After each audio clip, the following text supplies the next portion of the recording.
nkwegayirire bw'oba olina by'oyagala okukola wano e Uganda toleeta deodorant ye bamwenenya otambula ne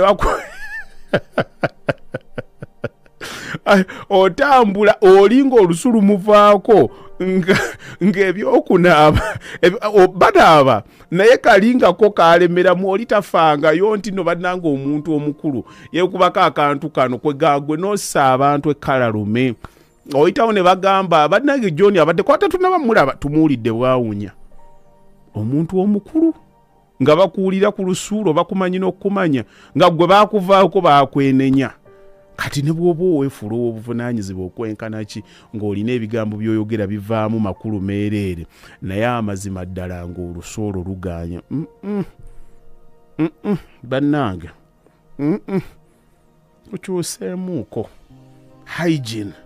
is very important kano akaffe kembagambye akatayimu katambudde Sebo Martin va ku bazimbi bange abo bonna bamanyiira era nendaba deodorant ku site nyinza n'okuzirika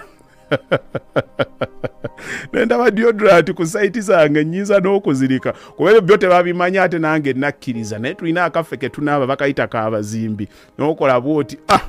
awo ne kibanga kyaggwereddemu awo naye no bannanga omuntu omuyonjo era bino bye twekyafuwaza ojja kugwa ku muntu omuyonjo akwagalira omuntu wo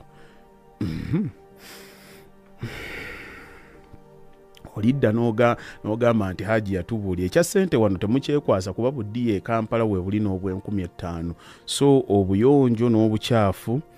it is your choice kaakati nze amazima gange ngoogedde